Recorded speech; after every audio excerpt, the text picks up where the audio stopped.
This was the story of how I almost died as a young kid home alone, and possibly the most intense night of my life with way too much going on. We're a family of 5. I was at the time 17, my older brother 22, and my little sister was 5. It was a Friday night. My brother was out with his friends causing trouble, clearly, because a dreaded phone call came to my parents. All I remember was I was in my room playing a Star Wars video game when I heard my mom start freaking out crying. I got really scared and hurried to see what was wrong. My mom was on the phone with a hospital calling to inform my parents that my brother had gotten hit by a car. Obviously, we were all shaken and really scared. My brother's leg was broken, but I don't know what else was said on the phone. All I know is my parents hurried to get their coats on and got my little sister from her room and asked me if I was okay to stay home alone. I said yes, and they hurried out to the car and left. I was, of course, really worried for my brother, but I really didn't want to go to the hospital and see him in any kind of bad condition. I don't think my parents wanted me or my sister to either, but they didn't want to leave my 5-year-old sister home without them. It's worth mentioning, my brother recovered just fine, as his injury is no longer relevant to the story, other than it being the reason why I was left home alone on a Friday night. Before my dad left, he was trying to calm down my mom, telling her he was going to be okay. So seeing my dad like that made me feel better. I had a feeling my mom was just being overdramatic like any mom would be. I continued playing the Star Wars game for a couple more hours when I heard the front door open. I had my bedroom door closed by this point. It was easily past midnight and past my bedtime, so I turned off the TV and PlayStation and crawled into my bed with my Game Boy. I tried listening to hear my parents' voices, maybe hear if my brother was with them or just hear what they were saying, but I didn't hear anything. After a few minutes of not hearing them even come up the stairs, I had a feeling something was wrong. I went to my door and quietly opened it, then walked over to the ledge and banister that overlooked the living room. The lights were off, but there were 3 tall people standing in my living room. They weren't my family. I was so petrified that I was frozen for a second before I could quietly walk back into my room and shut the door as quietly as I could in my trepidation, but it wasn't quiet enough and I knew it.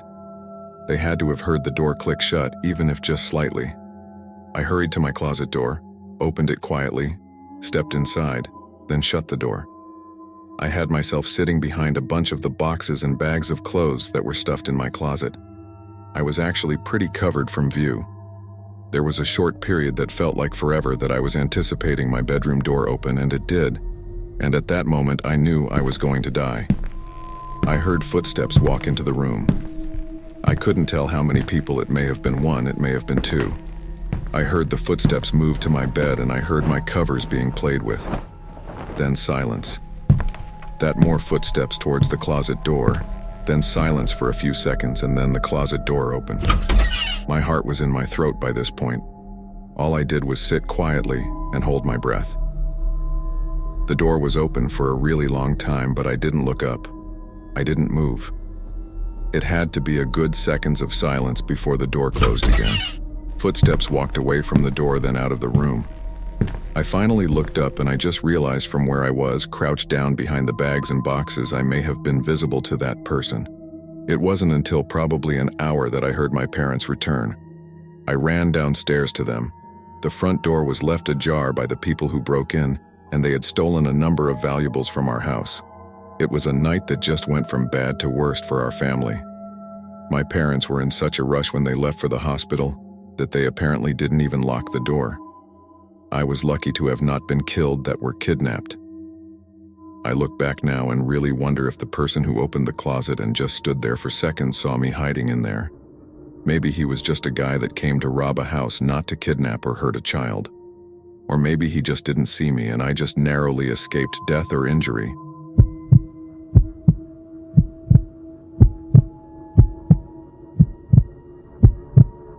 I was left home alone a lot as a kid, just due to the fact that my mom was single for a good chunk of my upbringing, and she worked as an RN on a crappy RN schedule, and my brother went away to college. This was a night that my mom was working overnight. It was a weekend night, so I had this girl Molly over who I was talking to, and she hung out for a while. We watched a couple movies and whatnot, and eventually, she had to go home because her parents don't like her out late. So I was left alone to hold down the fort. I continued to watch TV in my room in bed. My bedroom is upstairs next to the backyard, so when someone dragged one of the chairs on the deck outside, I heard it. I got up and looked out the window, and I saw someone sitting on one of the deck chairs down below. I called Molly's name, thinking it was her. After all, she'd only left under 10 minutes ago. Whoever it was looked up at me, but it wasn't Molly. I immediately pulled away from the window to hide. That was not anybody I recognized, not in the darkness at least. I texted a few close friends on our group chat if it was one of them messing with me. The ones who answered all said no and asked what I was talking about. I didn't really believe any of my friends would come to my house to mess with me like that anyway. Scared shitless but still curious, I slowly walked back over to the window to look down again, and that person was still sitting in the chair looking up at my window. It was a he, that much was clear, and he definitely saw me. I hurried away from the window again to turn off the TV. I sat in my bed in a ball, basically with my arms wrapped around my knees. I waited in darkness for a while. I didn't even want to turn my phone screen on because I was scared he'd see the light. I didn't even want to move because the window was opened, and I feared that he'd hear any movement I made. I wanted him to assume I was just no longer in the bedroom. I waited enough time. It had to be a solid 5 minutes of just sitting there. I highly doubted that man outside could still be there. I finally mustered up the courage to get up and look out the window. I felt a little part of me die inside when I saw he was still down there looking up at my window. Instead of running away from the window again, I tried to be brave and said down to him, "What do you want?" I then noticed his shoulders started to go up and down as if he were laughing really hard, but he didn't make any kind of audible laughing sounds. At first, so I heard a slight whistling sound coming from him. It seemed like he was laughing so hard that he was wheezing. I asked him to please go away, then walked away from the window again. I went back to my bed. I was scared to call the police for some reason. I left my room and sat at the top of the stairway listening. The back door was being pushed. He was trying to get into the house. I ran back to my room to hide again. I was 14. I didn't know what else to do. Eventually, I heard the front door's doorknob being fiddled with and the man trying to push the front door open as well. He gave up quickly, thank God. I closed my bedroom window and curtains. If our doors weren't locked, I could have been killed easily. I was skinny and weak when I was 14, and definitely not a fighter. I didn't leave my room again that night until my mom got home around 9. I told her what happened, and her reaction was angry at me for not calling 911, and in hindsight, that was very stupid of me.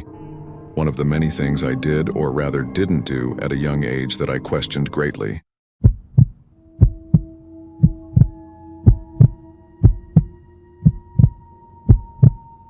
I am 30 years old and share a house with my sister.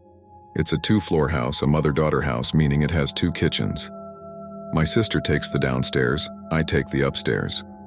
My sister isn't home a lot because she often stays with her boyfriend who lives 20 miles away. Like I said, I'm 30. I shouldn't let being home alone ever freak me out. But admittedly, sometimes it does. This happened on a night that I was home alone in my living room watching a scary movie. My part of the house is an open layout, so the living room, dining room, and kitchen are all one big space. My couch is in the middle of the space, so as I watch TV on the couch, my back is to a large part of the room behind me.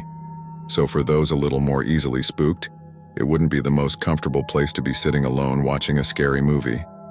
I'll admit, as I watched in the dark room with nothing but the light from the TV to cancel the darkness of the room, I found myself glancing over my shoulder a lot. I like to think I'm not the only 30-year-old male that does that. But anyway, after the movie, I brushed my teeth, turned off all the lights in the house, then went to sleep. My sleep lasted for about 2 hours. I woke up around 1 a.m. and I wasn't sure why I woke up at first. Then I heard a voice downstairs. It sounded like my sister. It sounded like she was inside the house, so it's not like she was calling for me to open the door, but still, I knew it was my sister's voice.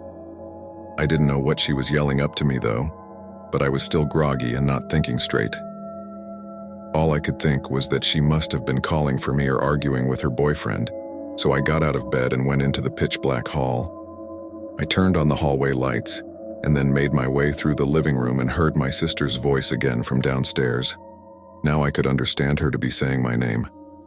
I made my way downstairs in the dark, yelling back at her, "What is it?"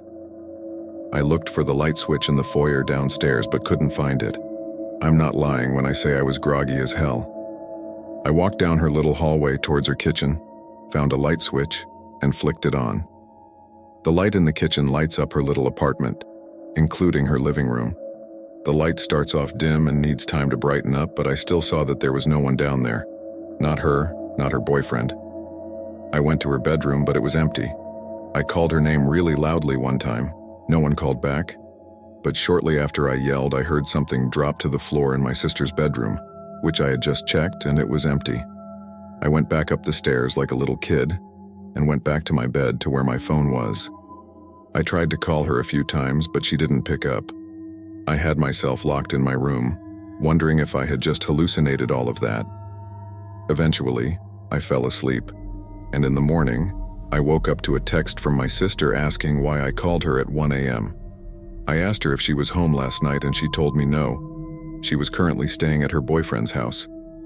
I went downstairs to her bedroom to see what may have fallen down on the floor, but there was not a single object on the floor that could have made that noise. I'm led to believe I hallucinated everything I heard that night, but that's what I want to believe because the alternative would be much more horrific.